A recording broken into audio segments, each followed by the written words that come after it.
ॐ त्वमेव साक्षात् श्रीमहालक्ष्मी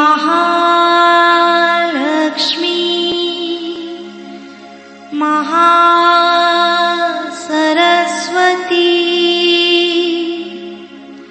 महाकाली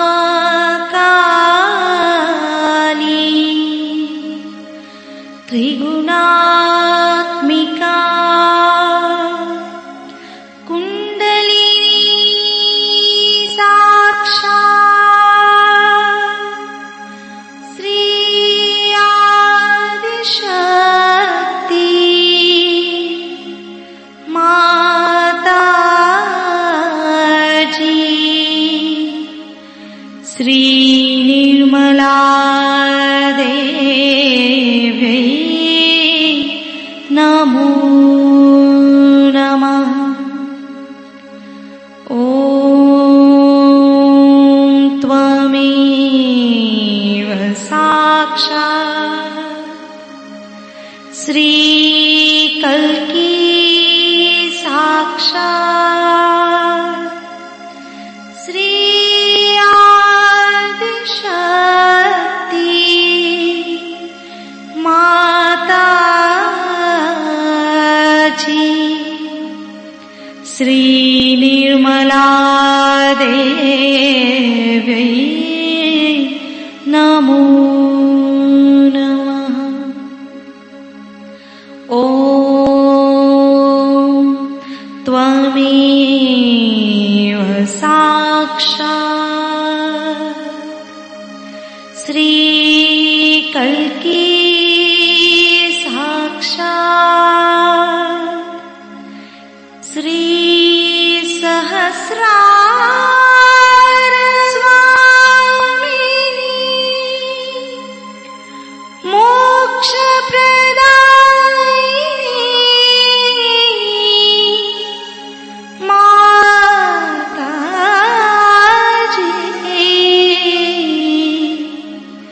श्री निर्मला देवी नमो नमः।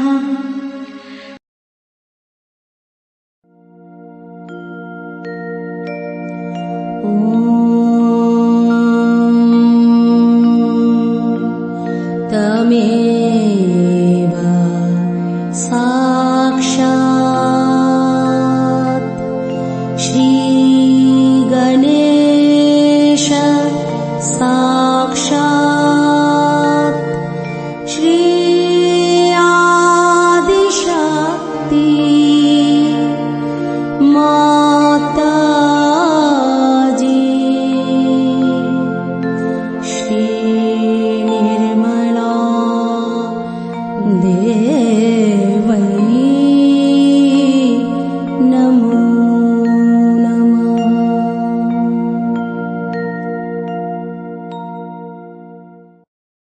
जय श्री माता जी। दोनों हाथ माँ के सामने, हृदय में श्री माता जी को देखेंगे।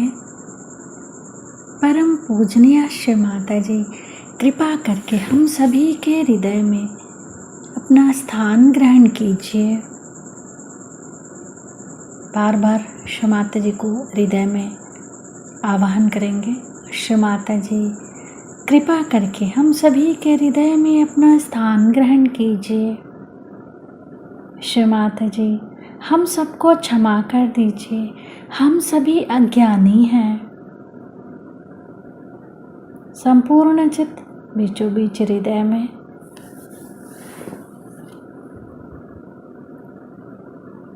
क्षमा रूपेण संस्थिता या देवी सर्वभूतेषु क्षमा रूपेण संस्थिता नमस्तस्यै नमस्तस्यै नमस्तस्यै नमो नमः।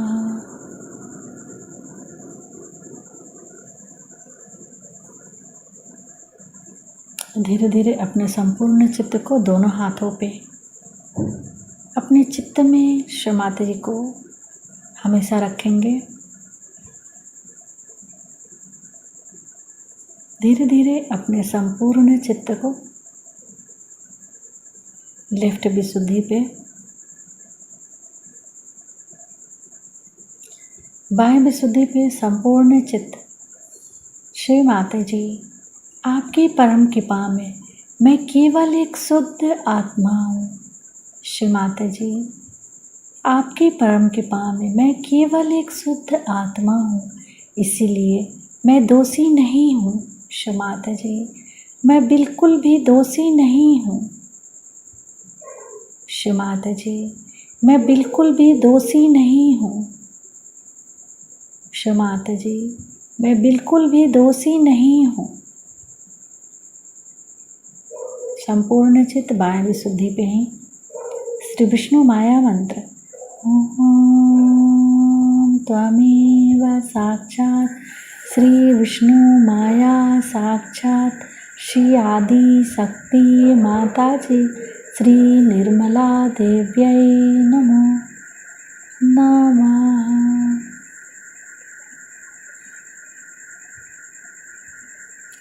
बाएं विशुद्धि पर अपने चित्त को क्लॉकवाइज घुमाएंगे 7 टाइम्स।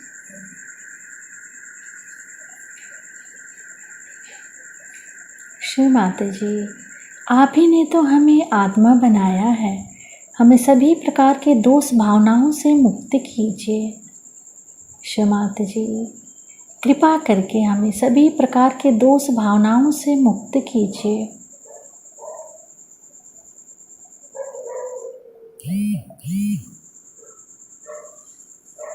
धीरे धीरे अपने संपूर्ण चित्त को लेफ्ट आज्ञा,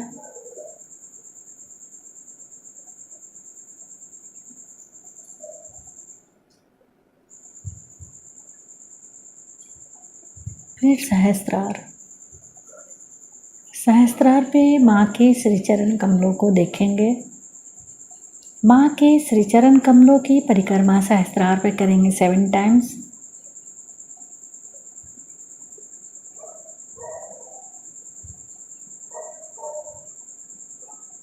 श्री माता जी, कृपा करके हमें निर्विचार कर दीजिए।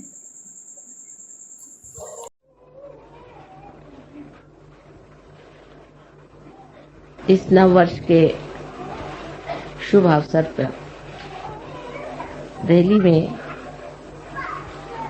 हमारा आना हुआ और आप लोगों ने जो आयोजन किया हुआ है, ये एक बड़ी महत्वपूर्ण घटना होनी चाहिए।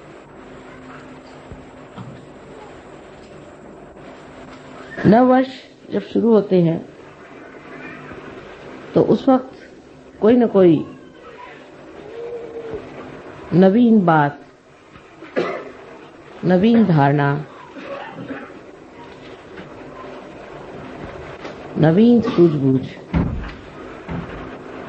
मनुष्य के अंदर जागृत होती है।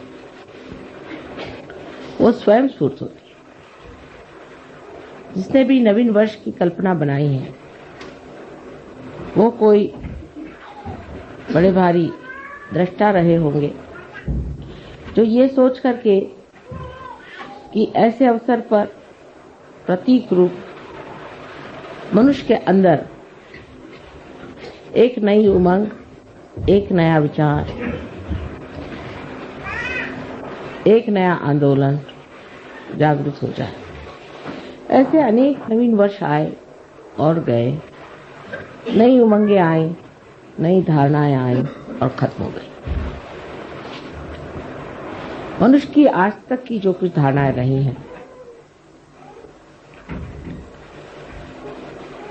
एक परमात्मा को छोड़ के बाकी सब एक मानसिक क्रियाएं रही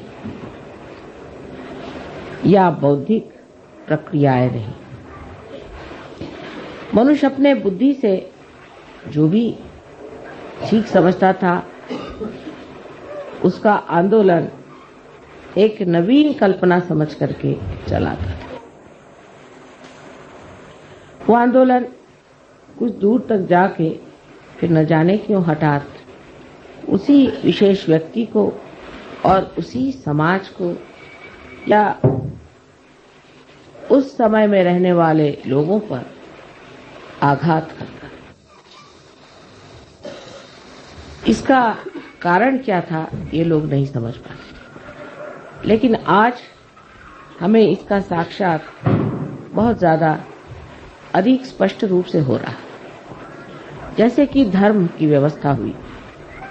धर्म की व्यवस्था में मनुष्य ने जब भी बुद्धि और मानसिक शक्तियों का उपयोग किया तो बुद्धि के दम में वो एक वाद विवाद के क्षेत्र में बढ़ गया और अनेक वाद विवाद शुरू हो गए।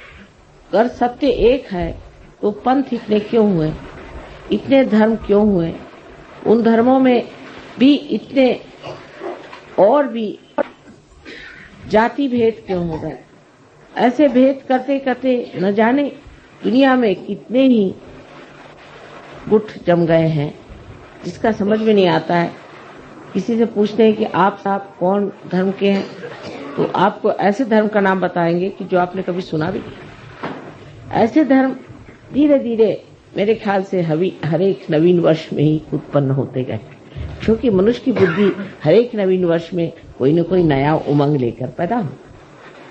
इसी प्रकार हमारे बुद्धि से राजनैतिक क्षेत्र में भी बहुत सी नई नई उमंगें आई और मनुष्य ने नई नई बातें निकाली। जैसे शुरुआत में माना गया कि चलो एक राजा ही रहे तो अच्छा है, राजा सबको समझ लेगा और राजा से ही सबको बड़ा लाभ होता है।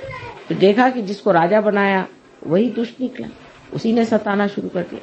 फिर कहा नहीं, राजा तो ठीक नहीं, इसकी जगह ऐसा करो कि प्रजातंत्र चीज शुरू। फिर उन्होंने प्रजातंत्र शुरू किया। प्रजातंत्र में देखा गया कि हर एक आदमी अपने को बिल्कुल ऐसा समझता है कि वो स्वयं ही उस प्रजा का संस्थापक है, संचालक है और करता है। अब आप देख रहे हैं कि अमेरिका में कितना आतंक मचा, किस कदर हिंसाचार मचा। अगर पढ़ते हैं तो आश्चर्य होता है कि इस प्रजातंत्र का हाल ऐसा क्यों हो गया, ये तंत्र सारा गड़बड़ क्यों।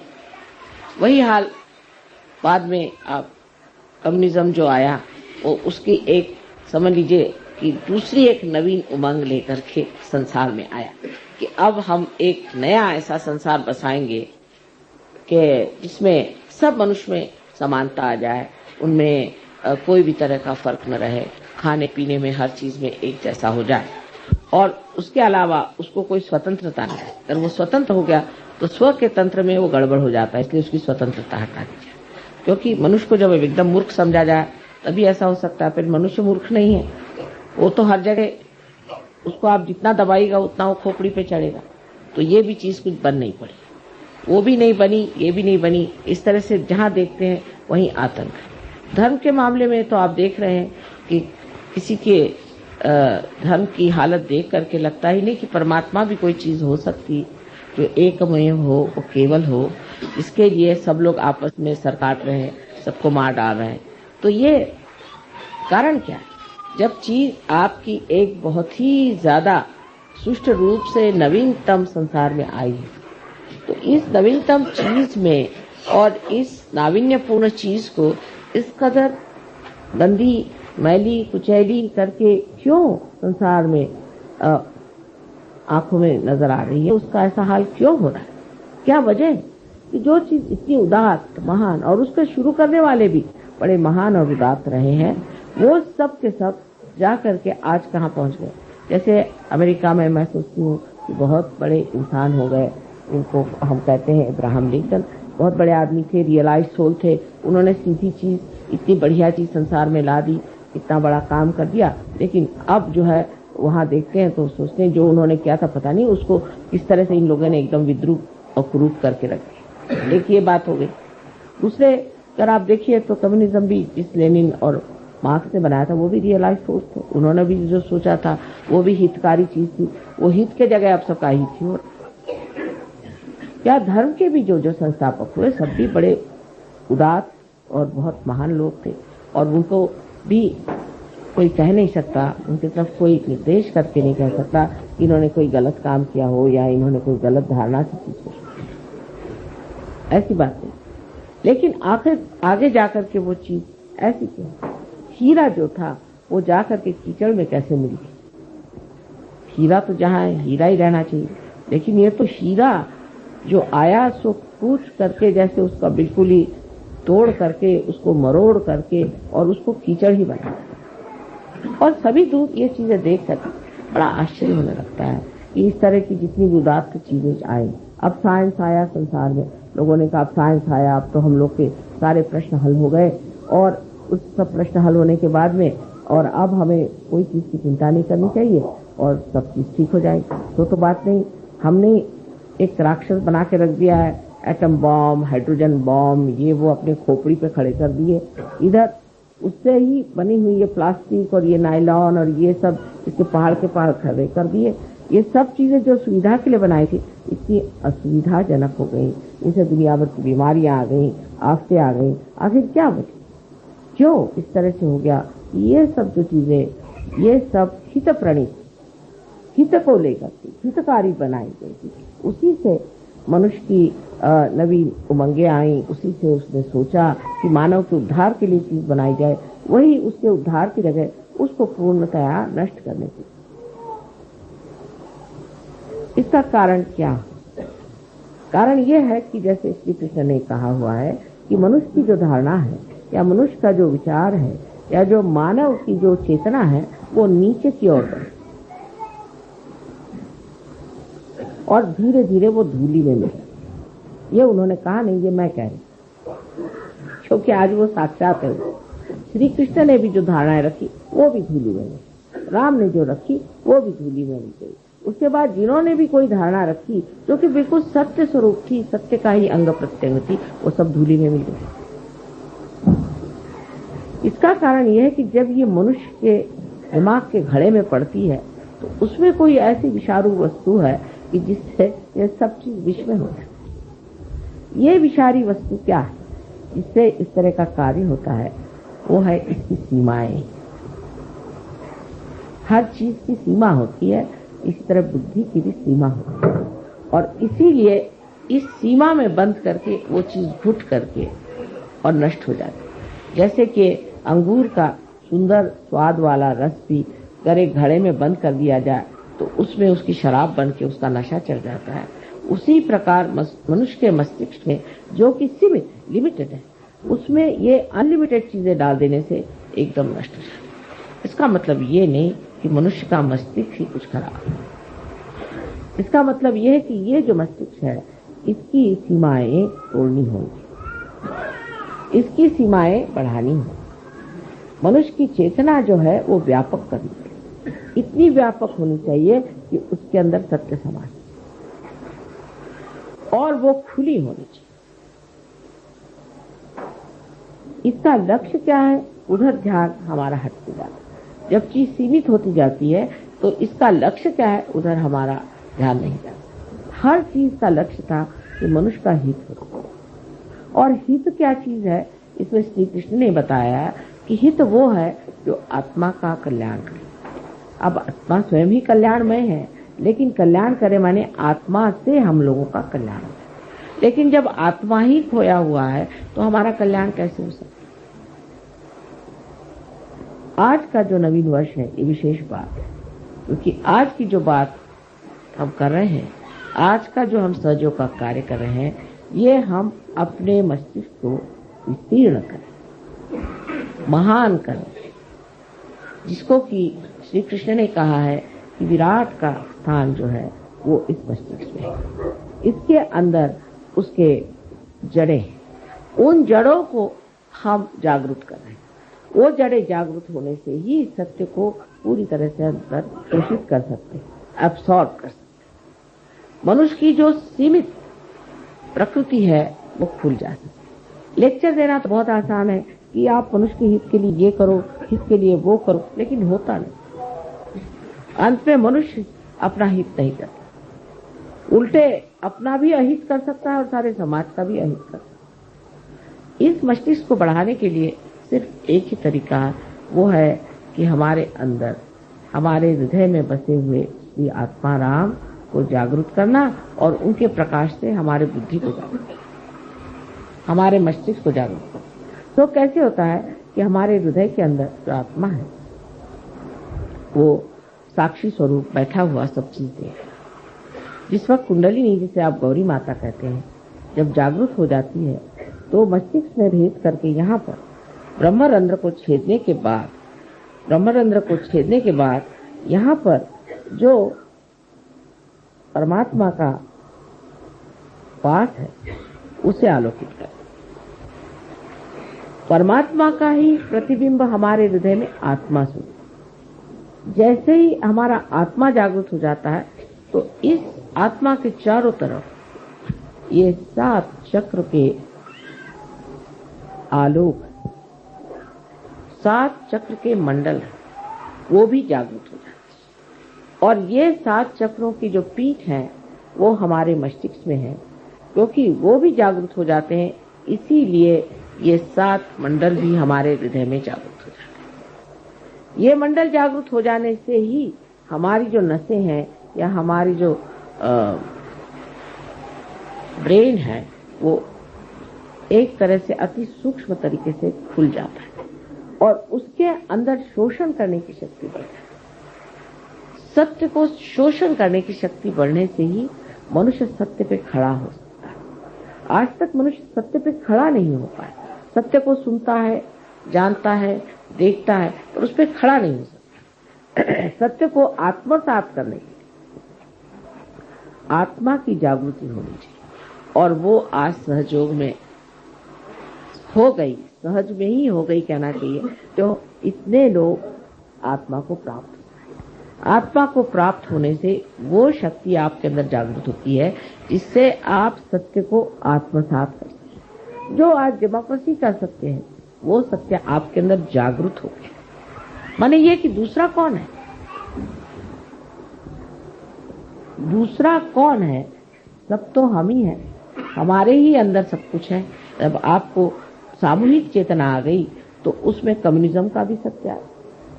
जब आपके अंदर ही आ गए वो सत्य आप ही के अंदर प्रकट हो रहा है। जब आप उसको देख करके, जान करके कह सकते हैं कि इस आदमी में कौन से दोष है।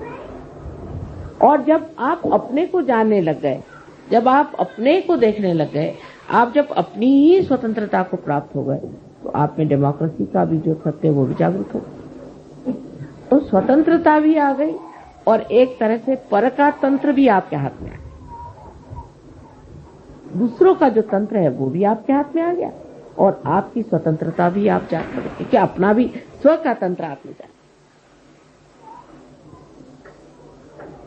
शिवाजी कहते थे स्वधर्म ओळखाओ, स्व का धर्म जानो। स्व का माने अपने आत्मा का धर्म आप जानो। और आत्मा का धर्म जो है कहने को तो स्व है, लेकिन ये जागतिक विश्व का आत्मा है। जो विश्व का आत्मा है वही हमारे हृदय में बसा हुआ है। उसमें जागते ही जो विश्व की भावना, जिसको कि हम एक बड़ा भारी उदात्त उदाहरण और उसको बहुत बड़ी एक फिलॉसफी समझ, एक तत्व ज्ञान के रूप से जानते थे, वो साक्षात हमारे अंदर विराजमान हो, वो हमारे अंदर चमक गया। हमें उसके लिए कहीं कोई किताब पढ़ने की जरूरत नहीं, किसी को जानने की जरूरत नहीं। देखते साथ जानते हैं कि ये कहाँ है, ये कहाँ, इनका क्या चल रहा, उनका क्या मामला हो रहा। यहाँ बैठे बैठे आप सारी दुनिया को जान सकते हैं। इसमें कोई बड़ी बड़ी आश्चर्य की बात नहीं, कोई विशेष बात नहीं। अब अगर आप मेरे लिए कहेंगे तो मुझे तो ये लगता है मैंने तो कुछ किया नहीं, क्योंकि मैं जैसी हूँ तो हूँ ही, तो अनादि से ऐसी ही हूँ, तो मेरी कोई विशेषता इसमें नहीं है। विशेषता आप लोगों की, जो आपने इसे जाना, माना और पाया। लेकिन सहयोग का ज्ञान प्राप्त करने पर उसका अंत नहीं होता। ज्ञान तो हो गया, ज्ञान होना माने आपके नर्वस सिस्टम पे उसे जाना, ये तो हो गया। नर्वस सिस्टम पे आप जानते हैं कि दूसरों को क्या शिकायत है और आपको क्या शिकायत है, ये तो ज्ञान प्राप्त हुआ।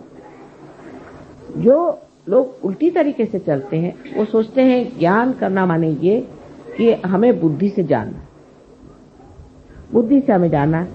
बुद्धि से जानना माने क्या कि हम अब किताबें पढ़ के जान लेंगे, या हम किसी गुरु के पास बैठ करके जान लेंगे, या किसी के उपदेश सुनने से हम जान लेंगे।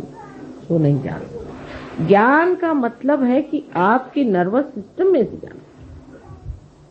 यही ज्ञ शब्द, यही वेद है, यही विद है, यही बोध है, यही बुद्ध है। आज आप बुद्ध हैं क्योंकि आपको बोध हो गया। बोध होने का मतलब ये नहीं किसी ने बोध पिला दिया आपको, हाँ भाई ऐसा करो, ये करो, वो करो, और उससे पहले जो कुछ भी आपको बताया गया वो सब व्यर्थ ही हो गया। किसी ने बताया हाँ साहब आप सवेरे खाना मत खाइए, शाम को खाना खाइए, किसी ने कहा सवेरे खाइए शाम को मत खाइए, कुछ ऐसी वैसी सब बातें चलते चलते लोग पहुंचे कि साहब समझ में नहीं आता। कोई कहते सवेरे खाओ, कोई कहते रात को, कोई कहते इधर करो, कोई कहते वो करो, और कुछ बनता ही नहीं। लेकिन जो बोलता है उसके तो कोई चरित्र में विशेषता नहीं आई, उसका तो कोई स्वभाव नहीं बना। सो महावीर जी के इसमें मैं अभी कल ही मुझे ये चीज मिली, महावीर जी ने कहा है कि पहले ज्ञान को प्राप्त करो। तो सब जितने भी जैन लोग थे उन्होंने सोचा ज्ञान को प्राप्त करना माने किताबें पढ़ो, ये पढ़ो वो पढ़ो, सम्यक ज्ञान फलाना ठिकाना। सम्यक ज्ञान कहने से क्या सम्यक ज्ञान आने चाहिए? वो तो अंदर जागृति से आएगा ना। सम्यक माने इंटीग्रेटेड। जब तक आपके सारे चक्र इंटीग्रेट नहीं होंगे तब तक सम्यक ज्ञान नहीं आ सकता। तो उनका भी विचार जो था वो खत्म कर दिया। पहले उन्होंने कहा ज्ञान आना चाहिए। अब ज्ञान में चल पड़े। हमारे यहाँ एक से एक पंडित मराठी में कहते पढ़त मूर्ख, पढ़ पढ़ के मूर्ख बन गए। पढ़ी पढ़ी पंडित मूर्ख बन। तो वो निकलता ही नहीं खोपड़ी में से। जो सीखा हुआ तो इतना होता है कि कभी कभी कोई पढ़े लिखे लोग आते तो उनसे कहते ऐसा करिए आप 2 दिन तक आप बोलते ही रहिए, जो कुछ भी आपके खोपड़ी में पहले आप मुझे बता दी। जब खोपड़ी से निकल जाएगा तब फिर बात करें, क्योंकि दूसरे ही सब घुसे ही इनके सर में, तो इनको कैसे घुसाया जाए। ये इस प्रकार हमारी जो बुद्धि है उसके चक्कर ऐसे चल पड़ते हैं कि जो चीज बताई, जो लक्ष्य है उससे हटके। पहली चीज उन्होंने बताई ज्ञान, ज्ञान प्राप्त। ज्ञान प्राप्त करने का मतलब क्या? ज्ञान प्राप्त करने का मतलब होता है बोध। तो कैसे होगा? किसी ने ये नहीं पूछा कि ज्ञान कैसे प्राप्त होगा। श्री कृष्ण ने भी साफ तरीके से नहीं कहा कि कुंडलिनी का जागरण होना चाहिए। वो जमाना नहीं था। सिर्फ अर्जुन से उन्होंने बात करी, क्या दुनिया के लिए नहीं की थी कि अब लोग बैठ करके सबको गीता सुनाते हैं। सिर्फ अर्जुन के लिए था। अर्जुन एक रियलाइज सोल था, उससे बात करी। और नॉन रियलाइज से तो उन्होंने बात नहीं करी, एक अर्जुन से बात करी। और वो सारे अब दुनिया भर को आप इन्होंने तो जिनका रियलाइजेशन नहीं हुआ, जो अंधे हैं, उनसे आप बताइए कि हाथ में आपके सांप है, आप छोड़ दीजिए। आप छोड़ दीजिए, कभी नहीं छोड़ सकते। तो शुरुआत ही नहीं हुई किसी चीज की, अभी शुरुआत ही नहीं। जब शुरुआत हुई तो आपने देखा कि हाँ चीज ठीक है, आंख खुलती बाप रे हाथ में सांप है, आपने छोड़ दिया। लेकिन उल्टे लोग सांप ही को पकड़े रहेंगे जब तक अंधापन है। अंधेपन का मतलब है कि बोध नहीं है आपकी नसों में, अभी तक वो सामूहिक चेतना का बोध नहीं है। जब तक ये बोध एक नया आयाम, एक नया डायमेंशन है, ये जब तक आपके अंदर जागृत नहीं हुआ, कोई सा भी सत्य सुनने के लिए बड़ा अच्छा, एंटरटेनिंग जिसको कहते हैं, बड़ा मनोरंजन, लेकिन वो घुसता नहीं अंदर, वो बैठता नहीं अंदर। सुनने के लिए लेक्चर सुन लेंगे और जा करके जब वो खत्म हो जाएगा तो फिर जहां से जैसे थे। अब पहली चीज जो बोध की हुई, तो बोध के बाद ही आपका चरित्र अपने आप बनता है।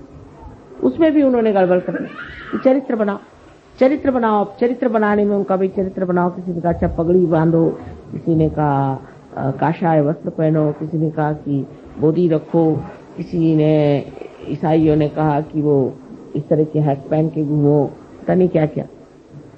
अब वो सब कर रहे, सारे कर्म कांड कर डाले और देखा कि नर्क की ओर घुसे चले जा रहे हैं। सब कर्म कांड करके सब नर्क की ओर रास्ता बना चला जा। कोई सा भी ऐसा धर्म मैंने आज तक नहीं देखा कि जो स्वर्ग की ओर आरोहण हो रहा, सभी नर्क की ओर सीधे चले जा रहे। ईसाइयों से कहा भाई तुम लोग शराब क्यों पीते हो? तो कहले क्यों साहब, शराब में क्या खराबी है? ईसा मसीह ने शराब बना करके और लोगों को पिलाई थी। मैंने कहा कब बनाई थी? कल एक शादी में गए थे, वहां लोगों को उन्होंने वाइन पिलाई थी। अब हिब्रू भाषा में वाइन कहते हैं इसके रस को, अपने द्राक्ष के रस को, द्राक्ष को, अंगूर के रस को कहते हैं वाइन, हिब्रू भाषा। अब सोचिए, एक अकल लगाने की बात है, जो एक क्षण में कोई चीज बन जाए, वो कैसे अल्कोहल हो सकती है, वो शराब कैसे हो सकती है? अल्कोहल को तो सड़ाना पड़ता है, बगैर सड़ी हुई चीज होती है ना अल्कोहल। सड़ा हुआ अंगूर ही बना सकते हैं ना, वो सड़ने के लिए तो टाइम चाहिए। उन्होंने तो ऐसे हाथ रखा और दे दिया। जैसे आपके माँ के साथ भी हुआ, अभी हम रोम गए थे, तो वहाँ जिस गवर्नमेंट ने काफी मदद की और उन्होंने कहा कि इनका आप ब्रॉडकास्ट करिए, तो वो जो डायरेक्टर साहब थे उन्होंने कहा हमें आप पहले रियलाइजेशन दीजिए, तब हम फिर आपका सब करेंगे। अच्छा ठीक है। तो हमने कहा अच्छा जरा पानी मंगाओ। पानी में हमने हाथ फेरा, तो उन्होंने पिया, तो पानी है क्या? मैंने कहा क्यों? नहीं, ये तो पहले वाइन जैसे लग रहा है।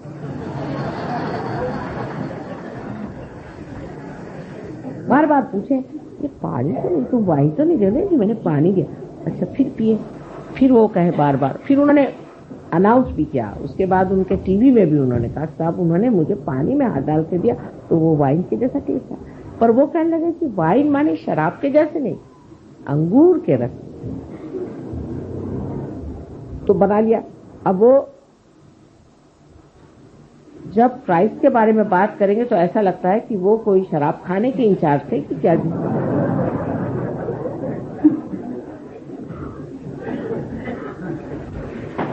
उसी प्रकार हरेक धर्म में, अब सिख धर्म में बताया गया कि आप अपनी रक्षा के लिए कृपाण रखें, इसलिए क्योंकि उस वक्त उन पे हर तरह के आघात होते। तो अब वो बंदूक है और सांप तो गोले और दुनिया भर की जितनी भी हिंसाकारी चीजें हैं, यानी हिटलर को वो आजकल पूजा कर रहे हैं, नानक साहब को नहीं करते। हालांकि नानक साहब ने ये भी नहीं कहा था, लेकिन पूरा भी देखा जाए तो कहीं नहीं कहा गया था कि आप तोपखाने रखिए। ऐसी कौन सी आप पे आफत आई? इस वक्त आफत थी तो उन्होंने सिर्फ कहा था कृपाण रख लो, भगवान के नाम पर काफी है। और किसी ने चलाया नहीं कृपाण, किसी ने चलाया नहीं था। रक्षा के लिए सिर्फ एक प्रतीक रूप से उन्होंने कहा रखे। पहले तो जब हम लोग छोटे थे तो सिख लोग इतना सा छोटा सा रखते थे कृपा, इतना छोटा। अब देखती हूँ साइज बढ़ते बढ़ते जैसे जैसे धीरे धीरे बढ़ते सवायो, आजकल यह हालत है कि तोपखाने रखे हो।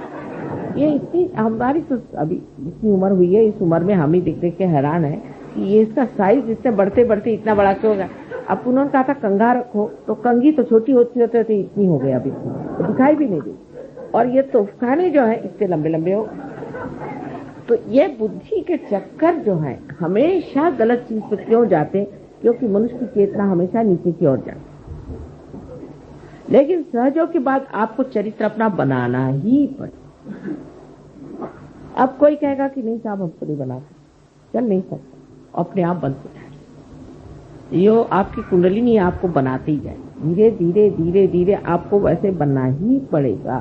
वो कहेगी कि अच्छा नहीं बनते हो, चलो इस तरह से वो टेढ़ी उंगली घी भी निकाल लेगी, वो आपको इस तरह से बना के रख देगी कि आप कहेंगे कि हार गए बाबा, जो कहो। एक साहब थे तो वो उनका दूसरे दिन ही शराब वराब सब छूट गया। उसके बाद वो गए जर्मनी। उन्होंने कहा थोड़ी सी चख तो ले, यहाँ की मुझे बड़ी पसंद थी वाइन, क्या लगती है? वो कहते कि मैंने जो पिया तो उसके बाद माँ इतनी मुझे उल्टियां आई। मैंने कहा क्यों? कल ऐसे लगे कि मैंने जैसे कोई सड़ा हुआ बुच खा लिया। तो तुमने सड़ा हुआ बुच कभी खाया था क्या? तो कह ले नहीं, जब हम लोग डॉक्टर है ना कभी बुच खोलते हैं तो उसकी स्मेल जो आती, मैंने सोचा कि वो सारा मैंने खाया।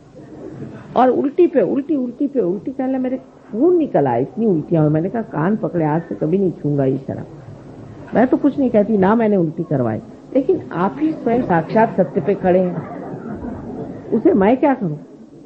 आप ही स्वयं स्वच्छता में खड़े हैं। अगर आप स्वच्छ हो जाए तो आपको कोई गंदगी नहीं अच्छी लगेगी, अपने आप ही चीज घटित होने लगती। शुरू में बहुत तकलीफें होती है, कुछ लोगों को तो बहुत ही परेशानी होती है इसमें आने में।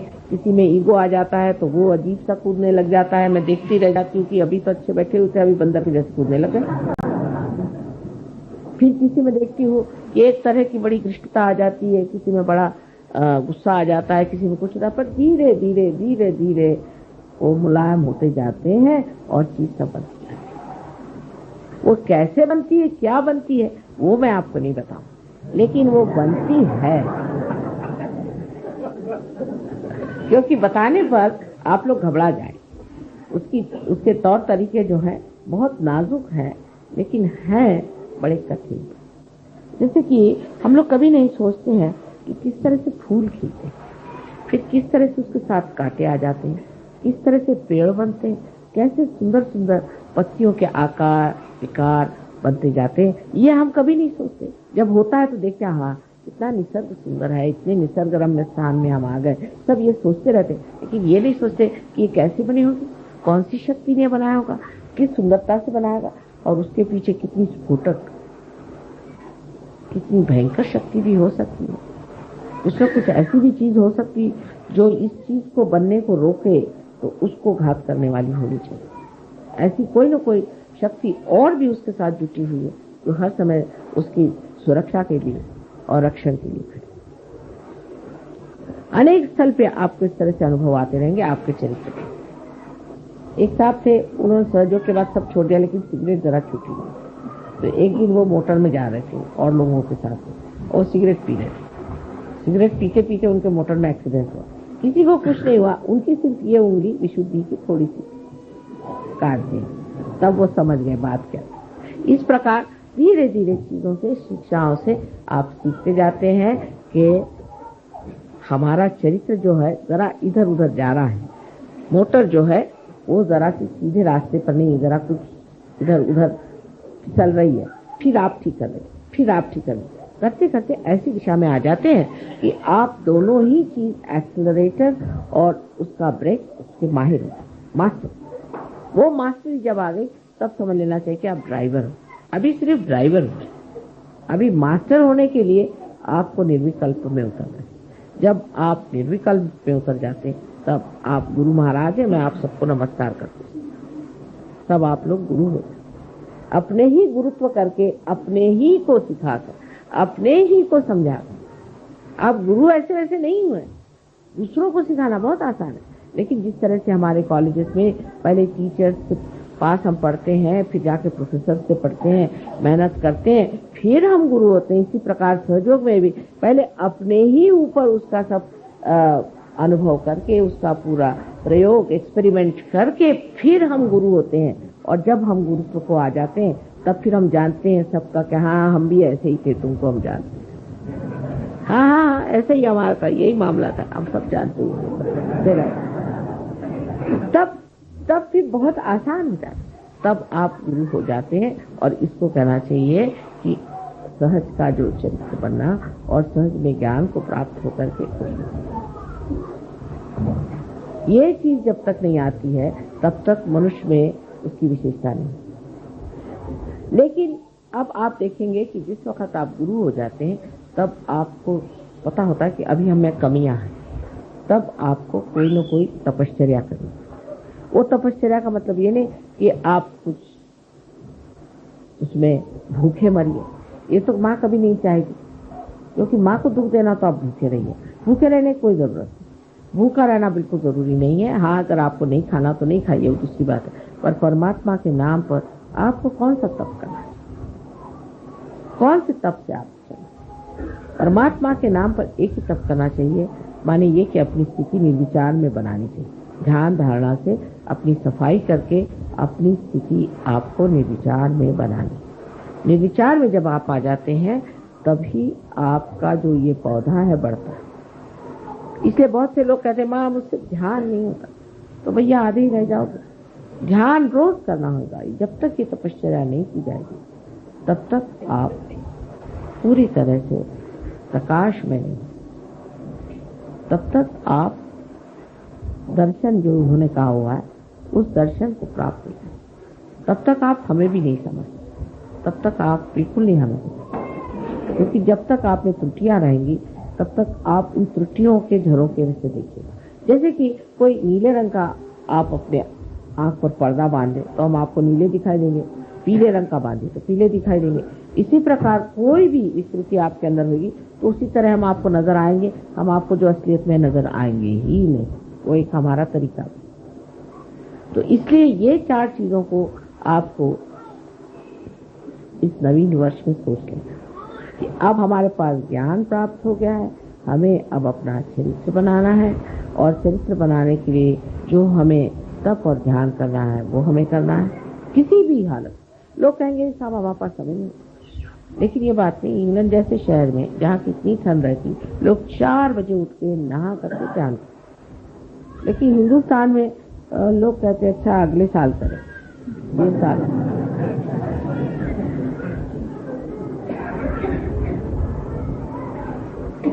और जैसे जैसे हम उत्तर की ओर बढ़ते हैं, लोग तो सोचते हैं कि अरे क्या जरूरत है, हम तो कैलाश की तरफ बैठे हुए हैं, हमको क्या जरूरत है। ये दक्षिण वाले करते रहे मेहनत, हम तो उत्तर में बैठे हैं। उत्तर प्रादेशिक लोग जो हैं, तो जितने भी उत्तर में लोग बैठे हैं उनको पता होना चाहिए कि हालांकि कैलाश उत्तर में है लेकिन दृष्टि उनकी दक्षिण में, इसलिए उनको दक्षिण मूर्ति कहते हैं।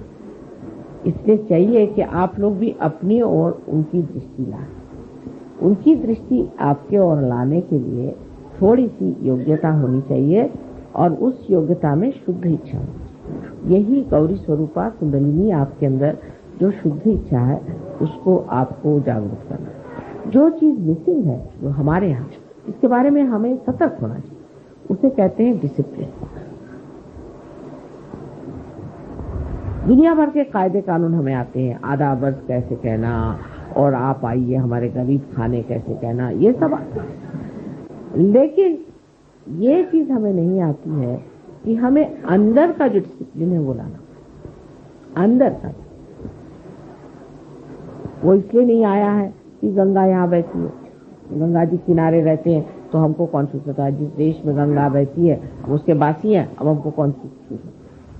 इस तरह के अहंकार की भावनाओं से मनुष्य का जो डिसिप्लिन का पार्ट है वो चला जाए, वो बहुत जरूरी हमारे यहाँ बैठना। और दूसरी चीज यहाँ राजकीय आंदोलनों की वजह से, जो कि आजकल बहुत ज्यादा बढ़ गए हैं, न जाने कितनी पार्टियां हो गई। रोज ही ये देखती हूँ एक आज एक पार्टी आ गई। जब मैं आती हूँ तो मैं पूछते भाई कितनी पार्टियां हो गई, सब बता दो, मुझे तो कोई समझ भी नहीं आता। परसों एक साहब मिले तो वो पूछने लगे आप कौन सी पार्टी में है। मैंने कहा भाई मैं तो कोई पार्टी में नहीं हूँ। तो कह ले मैं फलानी पार्टी में हूँ। मैंने कहा ये किसकी पार्टी मुझे बता दीजिए, मुझे तो आज तक मैंने कान पे भी नहीं सुना किसकी पार्टी। तो उन्होंने कहा पहले वो पार्टी थी, फिर उसकी ये पार्टी हुई, फिर उसकी इतनी पार्टियां, करते करते 16 पार्टी पे, उसमें से एक पार्टी में वो। मैंने कहा नमस्कार, मुझे ये ज्ञान नहीं था। तो ये सब चीज होने से हम भी पार्टीबाजी। और आज जो दूसरा दिन है वो बड़ा सुंदर है। आपसे पहले ही मैंने बताया था कि हमें अब भाई बहन का रिश्ता तो समझ में आता है, लेकिन भाईचारा कम, भाईचारे का रिश्ता कम। बहनचारा और भाईचारा ये चीजें कम। लोग कहते हैं अगर 2 औरतें कहीं रह ली फिर वो चाहे बहनें हो गया सत्या। देखिए मैं तो मर्दों को भी देखती हूँ कि कुछ कम नहीं। अब इनकी लड़ाइयां और तरह की होती, औरतों की दूसरी तरह की। आदमियों की लड़ाइयां जब शुरू होती है तो कुछ समझ ही में नहीं आता है कि इसका स्वरूप कहाँ से पैदा हुआ। कुछ अजीब सा ही है। जैसे कि अब एक साहब आए, कहने लगे कि माता जी मुझे बड़ा प्रश्न हो रहा है, ये जो साहब आए हैं, ये साहब सहयोग में तो आए लेकिन ये तो थोड़े दिन हुए आए, अब आए तो ये कैसे इतना बोलने लगे सहयोग को। भैया उनको ज्यादा समझता तो बोलने लगे, उसको क्या आ जाए, आपको क्या ऑब्जेक्शन है, आप भी बोलिए। आप बोलते क्यों नहीं। अब वो सब ऑर्गेनाइज करने लग गए और हमें तो कोई चांस ही नहीं मिला। आप करिए ना, आप भी करिए, सब कर सकते। ये आदमी का तरीका है। औरत का और है कि देखिए वो गाना गा रही थी और हमको गाने का चांस ही नहीं दिया।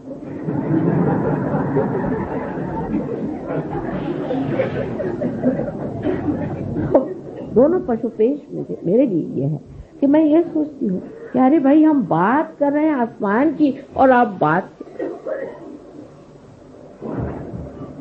हम कर रहे हैं कि जाके आपको सितारे बना करके आकाश में हम चमकाएं, और आप लोग मिट्टी के दिए के बराबर भी नहीं बात करोगे तो फिर मैं क्या आगे बोलूं। मैं तो अवाक रह जाती हूँ जब ये बातें सुनती, मुझे बड़ा आश्चर्य। ये मेरी गर्दन खींच रहे हैं, वो मेरे दबा रहे हैं, वो वहां जा रहे हैं, वो ऐसा कर रहे हैं। सबसे पहली बात है माँ को खुश करने के लिए सबसे पहले आपस में आप भाईचारा और बहनचारा, ये सबसे प्रथम चीज आपको मेरी कहने की है कि मेरे लिए आपको अगर वाकई आनंद देना है तो पहले भाईचारे। अब सहयोग का भाईचारा जैसे चलता है वो इस प्रकार, कोई आया आते साथ, तेरे तो भूत लग गया, तू जा। वो मेरे पास आया, माँ मेरे भूत लग गया। मैं कहती हूँ तुमको किसने बताया? वो गया था मैं, उन्होंने बताया तेरे भूत लग गया। माँ तेरा भूत निकालवा रहे। मैंने कहा तुम उन्हीं को कह दो कि तेरे भूत लग गया, तोरे को भूत नहीं लगा, कहा है मेरे पीछे पड़ा? नहीं, उन्होंने बता दिया मेरे भूत लग गया। दूसरा आएगा कि जो देखो वही मुझे कहता है कि तेरा ये चक्र पकड़ रहा है, माँ मेरा ये चक्र पकड़ रहा है। अरे मैंने कहा भाई तुम क्यों उसको कर,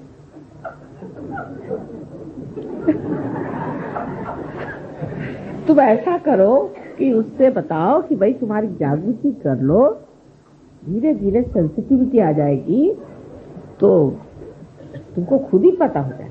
तुम क्यों उसके पीछे पड़े हो कि तेरे तुम्हारे वो भूत लगा, तुमको ये चक्र पकड़ा, तुमको वो चक्र पकड़ा।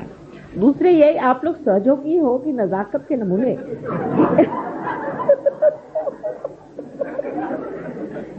कि एक घर भूत आया तो सारे सहयोगी भाग खड़े हो गए।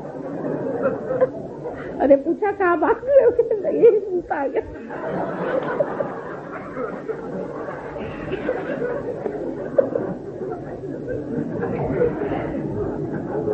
साहब मैं तो भूत की बात ही नहीं करने वाली थी, शुरू से मैंने तय किया था कि मैं भूत के बारे में कहूंगी नहीं।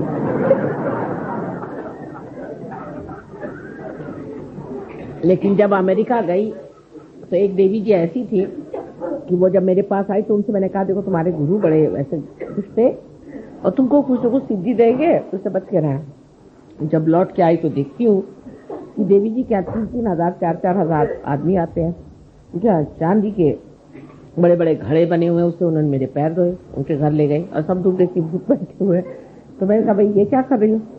तो लोगों ने बताया कि ये तो घोड़े का नंबर बताती है और ये पैसा किसी का गया तो वो बताती है और मारती हाथ में चाबुक लेके लोग। मैंने कहा माई तू घर पे, उसको घर पे बुलाया। तो मैंने कहा अच्छा बताओ इनके बारे में बताओ, उनके बारे में बताओ। जो बताया सो झूठ। तो घबरा गई, कहती माँ आपने मेरे सब क्या शक्तियां ले ली? मैंने कहा बेटे तुम्हारी अपनी शक्ति थी तो सर आंखों पर, लेकिन ये तो किसी और की शक्ति थी जो भाग खड़ी हुई मेरे सामने। लेकिन मुझे तो परम चाहिए। मैं कहा अच्छा ठीक है 3 बार कहो, परम चाहिए परम चाहिए। लेकिन वो पॉपुलैरिटी का जो भूत चढ़ा हुआ था उन पर, तो फिर जाके वही बन गई, अब पागल खाने में बैठी। तो कहने का मतलब ये है कि आप लोग अपने को इतने शक्तिशाली बनाइए कि भूत बाहर भागते फिरे। आप देखा कि एक सहयोग आ रहा तो सारे भूत दिल्ली से उठ के भाग खड़े थे, हजारों की तादाद में भाग जाएंगे। लेकिन आप तो शक्तिशाली हो, या आप तो भूतों से डरते तो और आपके खोपड़ी पे बैठेंगे नहीं तो क्या होगा? एक भूत वाला आदमी आ गया कि सारे के सारे दबक के चले गए। तो इधर 11 क्या बात है, वो भूत वाला अंदर आया है।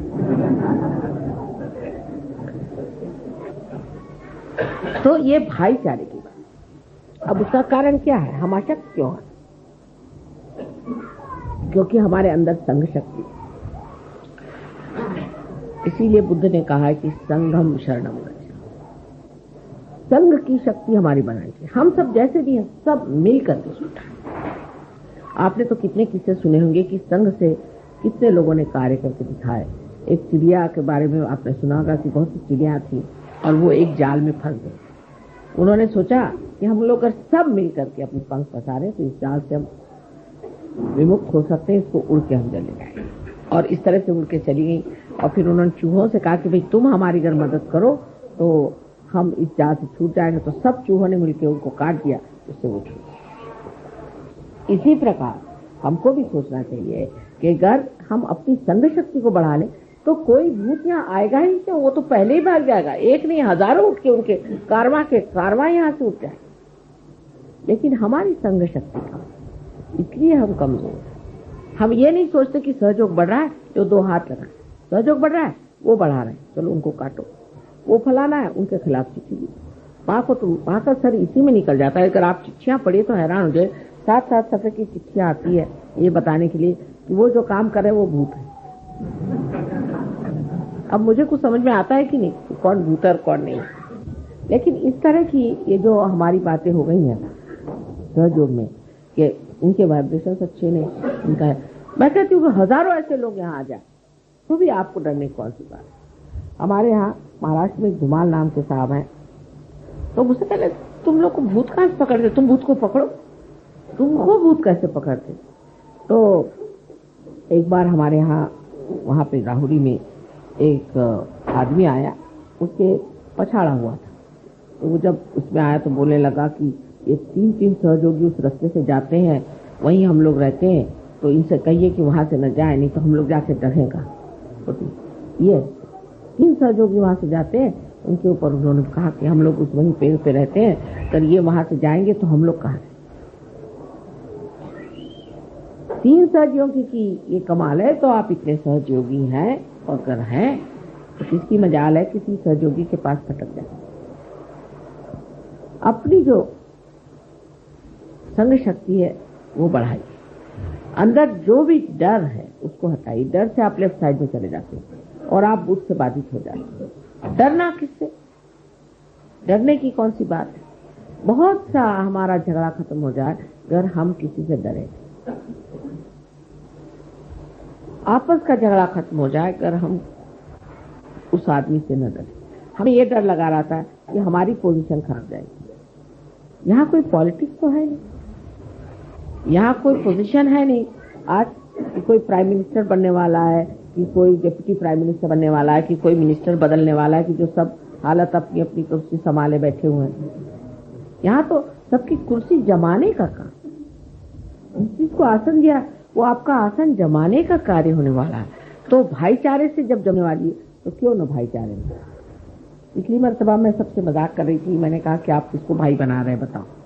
अब छोड़ो, बहनें तो बहुत बन गया, भाई बना रहे। और बहनों को चाहिए कि अपनी भी सहेलियां बनाओ। पहले बड़ी सहेली का बड़ा महत्व होता था, आजकल सहेली तो शब्द रहा ही नहीं गया। कोई भी से पूछे भाई तुम्हारी कोई सहेली, मेरी कोई सहेली वहेली नहीं। मैंने कहा क्यों सहेली नहीं। बात यह है आजकल के जमाने में कौन सहेली को पाल सकता है, और इसलिए औरतों में पटना यानी असंभव बात। 2 औरतें अगर हो गई तो मेरा तो सर गया। मुश्किल ये हो जाती, न जाने कहाँ से इनको सब बातें मिलती हैं। अब फिर दूसरी बात ये भी होती कि पुरुष का तरीका जो है वो बड़ा खुला होता है, लेकिन कभी कभी बड़ा ही फुटक होता है। उनके तौर तरीके से कभी कभी बड़े ही नुकसान हो सकते हैं, लेकिन स्त्री का तरीका बड़ा अंदर से घुसता होता है। जैसे अभी एक आई तो हमें कहने लगी कि एक सहयोगिनी आई थी, तो वो हमसे बता रही थी कि ऑस्ट्रेलिया में एक लड़की की जिसकी शादी हुई थी, उसने अपने हस्बैंड को छोड़ दिया। मैंने कहा अच्छा यही, और जो 51 शादी हुई थी जो अच्छे से, वो कोई खबर बात नहीं। माने वो न्यूज़पेपर का जो तरीका है ना, जो कुछ खराब हुआ वो बिल्कुल पहले लाइन में बड़े बड़े अक्षरों में लिखे, फिर वो इधर जाएंगी, देखा तुमने सुना कि वो जो फलानी उसकी शादी हुई थी वो शादी थी। अरे भाई 51 शादी हो गई, वो ठीक हो गई, तुमने कहाँ से सुना। फिर वो जाएगी, तुमने सुना ऐसा हुआ। कोई ये नहीं कहता कि भाई कोई कहियो रे प्रभु आवन, कोई प्रभु के आने की बात भी करो, वो नहीं। ये सब बातें कि ये गलत हो गया, तुमको पता है उनका उनके साथ हो गया, अरे मैं तो दंग रह गई, ये कैसे। इस वजह से आपस में स्त्रियों को बड़ा भय, डरती हैं कि कैसे इनसे कहा जाए। अगर घर में कोई चीज आ तो छिपा के रख देंगी, ये देख ले तो इनको इनकी नजर में। आपस में डर शुरू हो जाता है, और ये जो है इस डर से इतनी ज्यादा इसको कहना विपदग्रस्त है, हर समय परेशान रहती है। उसको आप छोड़ दीजिए, एक दूसरों पे भरोसा करें, एक दूसरों को ट्रस्ट करें। एक दूसरों को ट्रस्ट करना सहयोग का नियम है। अब देखिए इतना रुपया इकट्ठा होता है सहयोग में, हम लोग भी बहुत सा रुपया देते हैं और उससे ट्रस्ट है। आपको आश्चर्य होगा, मैंने कभी भी ट्रस्ट का हिसाब नहीं देखा आज तक, मुझे भी नहीं मालूम कितना पैसा है। बहरहाल हमारे भाई साहब आजकल चार्टर्ड अकाउंटेंट है, मैं उनसे कहती तुम देख लो तुम क्या करना। वो मुझे आके कहता कि अरे क्या कर रहे हो, इतने कंजूस लोग हैं, एक भी पैसा नहीं खर्चा करते, और तुम्हारे सहयोगी इतने कंजूस क्यों हैं, इनके ऊपर में इनकम टैक्स आ जाएगा। मैंने कहा इनकम टैक्स को भी हम सहयोग में लाएंगे। तो सहयोगी कहते लेकिन खर्चा कहाँ करें, कोई बन ही नहीं रहा खर्चे का। तो मैंने कहा कुछ इंतजाम करो, कुछ खर्चा करो जिससे ठीक हो जाए। लेकिन आपसे कह रही हूँ कि भरोसा। लोग मुझे कहते थे कि देखिए माँ आपको देखना चाहिए हिसाब। मैंने कहा मैंने हिसाब किताब आता ही नहीं, मैं क्या देखूंगी, जो होना होने। लेकिन कभी एक पैसा इधर से उधर नहीं, कोई गड़बड़ नहीं होती इस हिंदुस्तान में। यहाँ पर कि आप किसी से पूछो भाई वो जमीन मिल जाएगी, नहीं वो पैसा खाता है। वहां गए वो हो जाएगा काम, नल मिल जाएगा, नहीं वो पैसा खाता है। जो सो पैसा खाता है। मैंने कहा कुछ खाना वाला खाता है कि पैसे ही खाते रहते हैं? सभी लोग पैसा खाते रहते हैं। तो ऐसी हालात में भी आपको आश्चर्य होगा कि सहयोग का एक पैसा इधर से नहीं, एक छदाम इधर से। हमारे भाई खुद हैरान है कि भाई हमने तो ऐसे कहीं भी चार्टर्ड अकाउंटेंसी इतनी करते हैं 1000 जगह, ना कोई गोलमाल है, ना कोई गड़बड़ है, ना कुछ कायदे। ये कहाँ से है? इतनी ईमानदारी कहाँ? ये कहाँ से है? ये एक अपने आप के अंदर बन रहा है, और दूसरा ये माँ का भरोसा, माँ का विश्वास। इसी तरह आप एक दूसरे पर विश्वास करें, एक दूसरे की गलतियां को मत दें, उसको बढ़ा चढ़ा के मत बताएं, दूसरों की आप अच्छाई बताइए। ये सोचिए सुबह से शाम तक कि उस औरत में या इस हमारे मित्र में कौन से अच्छे गुण। इसका मतलब नहीं आप अपने को दोष दीजिए। बहुत लोगों की ये भी आदत है मैं ही खराब हूँ। बिल्कुल भी नहीं, आप तो बहुत ही बढ़िया। पहली चीज आप अपना दोष मत देखिए, लेकिन ये देखिए कि दूसरे आदमी में अच्छाई क्या है, उसके अच्छे गुण क्या है, उससे आप प्लावित हो जाए, उससे आप नरिश हो। लेकिन आप दूसरों के दोष रोज गिनते रहेंगे, सारे दोष आपके अंदर नजर आ जाएंगे। इसलिए दूसरों से दोस्ती करने में, दूसरों से प्यार करने में, दूसरों से वार्तालाप करने में एक मधुरता लेकर के, एक प्रेम की भावना लेकर के अगर आप करें तो सहयोग बहुत आसानी से आप इसे पाएं। और सारे संसार में सहयोग कर, सारी दारोमदार यदि आपके ऊपर। मैं क्या कर सकती हूँ? अगर मैं कुछ कर सकती तो मैं आपके हाथ पैर क्यों जोड़ती? लेकिन मैं इसलिए आपसे विनती करती हूँ कि आज शुभ अवसर, इतना सुंदर अवसर है कि आज नवीन वर्ष भी है और आज ही ये भाई बहन की बात। अब ये तो हिंदुस्तान में ज्यादा बताने की जरूरत नहीं। एक दो होते हैं ऐसे वैसे जो कि बेकार लोग होते हैं, उनको भाई बहन समझ ही नहीं आती, उनको छोड़ दीजिए। उनको आज नहीं समझ में आएगी, हिंदुस्तान में नहीं समझ में आएगी तो कभी भी नहीं समझ आएगा। लेकिन जो आप लोगों को समझना है वो ये जो भाई बहन आप बना रहे हैं आज के दिन, आज की जो भैया द्विज आप कर रहे हैं, उसमें आपको ये सोचना चाहिए कि ये भाईचारे, इस देश में भाईचारे पर अनेक गाथाएं, इस तरह से लोगों ने मिलजुल करके काम किया। सारा गांधी जी का आंदोलन, सारे 42 का मूवमेंट, सोचिए कितना त्याग लोगों ने किया। अब तो हमारे फादर खुद इसमें पड़े हुए थे, आपसे मैंने पहले भी बताया। तो यह हालत थी कि महलों में रहते रहते फिर जाके झोपड़ी में रहो। लेकिन सारा शहर हमारे साथ, सारा शहर। किसी दुकान में जाओ, अरे आप क्या पैसे दे रहे हैं? पैसे देना बाद में, आपके बाप आएंगे। कोई साड़ी खरीदने जाओ, अरे साड़ी ले जाओ बहन, क्या बात है, आपके बाप जब आएंगे तब। कहीं कुछ कभी कमी नहीं उन लोगों ने पड़ने दी, सब हाथों हाथ उठा दिया। यानी सरकारी नौकर, पुलिस वाले सब साथ में पहले ही खबर कर देंगे कि आज आपके यहाँ वहाँ आज आने वाले हैं, हम लोगों को ऑर्डर आ गया है कि आपको वहाँ पर पकड़ने आने का है, या आपके यहाँ हम सर्च में आ रहे हैं, सब चीज हटा दो। पहले 24 घंटे पहले ही उसकी खबर आ जाती थी कि भाई यहाँ से हटा दो, और वो खुद ही लाते थे अपनी गाड़ी, पुलिस वाले खुद उसी गाड़ी में उठाकर दूसरी जगह। वो कहाँ गए? वो हिंदुस्तानी आज कहाँ गए? तो उस स्वतंत्रता के लिए आपने किया, तो ये सारे संसार के स्वतंत्रता के लिए भी तप करने की जरूरत है। और सबसे बड़ा तप ये है कि आपसी प्रेम, आपसी समझदार, आपसी एक तरह की एकता, आत्मीयता। कोई बीमार पड़ गया दौड़े जाओ, कोई किसी को आफत आई सब दौड़े। कोई भी चीज का शेयरिंग हो, याद आना चाहिए। जैसे मुझे आप लोग कभी कभी मिठाई देते हैं, चीज देते हैं, तो मुझे ख्याल आता है कि मैं तो खा रही हूँ, लेकिन सहयोगियों को सब जगह मिठाई शायद नहीं मिल रही होगी। और मुझे फिर कभी ख्याल आता है कि लंदन के सहयोगियों को ये वाले लड्डू बड़े पसंद आते हैं, तो आज मिठाई छोड़ दीजिए। ऐसा ही मन करता है कि क्या है सारे लंदन के सहयोगी ये लड्डू बहुत शौक से खाते हैं, अब जाएंगे तो बना के उनको खिलाएंगे, सभी खाएंगे तो खाने को। इस तरह की एक आत्मीयता, एक अंतर इतनी समाधानकारी, इतनी आनंदमय है। अपने लिए जीने का जो एक तरीका है वो छूट करके सबके लिए जीने का जब तरीका आ जाता है तभी मनुष्य विशाल हो जाता है। और ये विशालता आप प्राप्त कर सकते हैं सहयोग से। और आज इस नवीन दिवस पर ये विशेषता का एक संदेश अपने हृदय में रखना चाहिए कि आज से हम बस विशाल हो जाए और ये विशालता हमारे हृदय में बसे और इससे हम सारे जितने सहयोग, हम सब भाई बंधु हैं, एक माँ के बेटे हैं, एक सूत्र में बांधे हुए, अत्यंत सुंदरता से संजोए हुए प्यारे प्यारे सब फूल।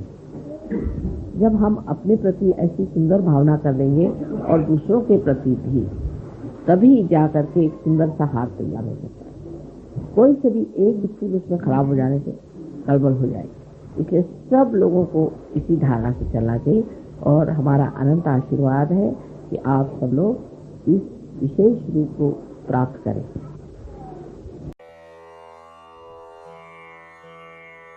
Raga Jai Javanti. Please put your attention on Vishuddhi Chakra. One of the most melodious but complicated, diplomatic classical raga. Let's enjoy Raga Jai Javanti.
Magare गम पम रे गम पद पम रे नि तम गरे ग नि रे नि स द नि रे गम परे पम ग रे ग म प द नि द रे नि द प द ग म रे ग रे ग म प म ग रे ग रे ग म प रे प म रे ग रे ग म प रे नि द प म ग रे ग ग रे नि स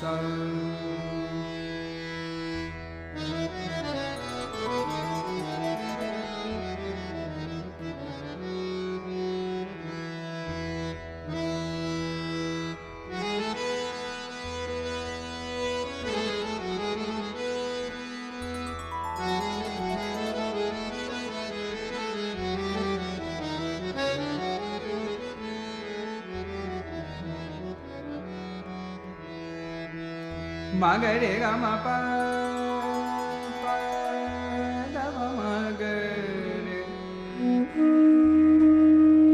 मगरे ग म प द प म द प म रे मगरे ग म प म ग रे ग रे स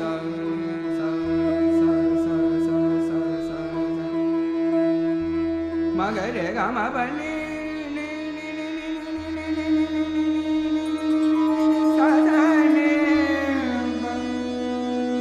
मवने सने ने सने ग म ग रे ग रे ने द म ग रे ग रे रे ग म प द प म रे ग म प द प म द प म रे ग म नि द प म ग रे ग रे स नि स द नि रे रे ग म प म ग रे ग म प म ग रे ग रे स रे नि स रे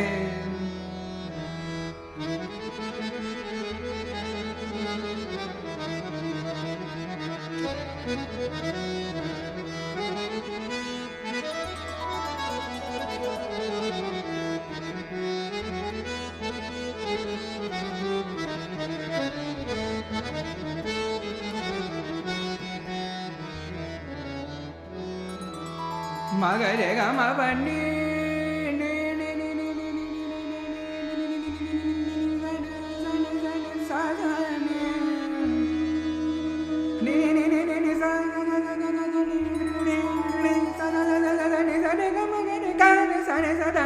मगरे ग रे स नि स द नि रे मगरे ग म प म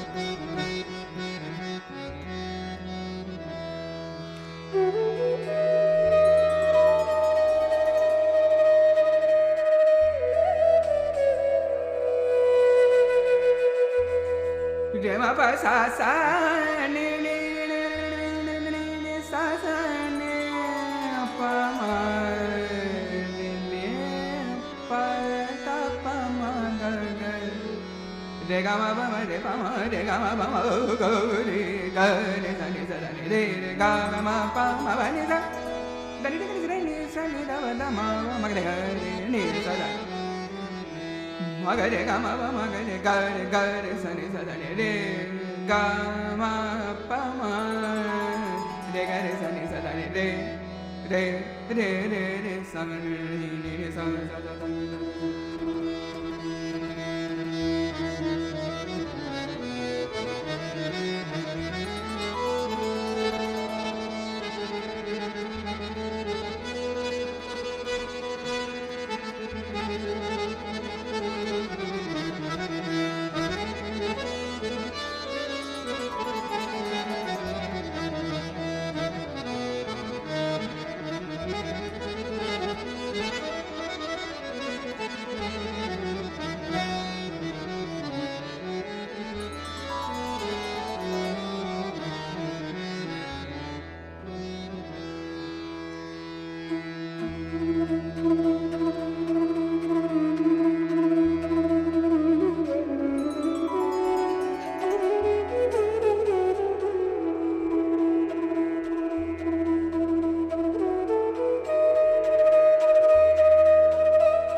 re ga ma pa ma ga re ni sa sa sa sa sa sa ni sa re ga ma pa ma pa ma pa ma da pa ma re ga ma pa ma re ga ma pa ma re pa ma pa ma ga re ga ma pa ma ga re sa re sa re da re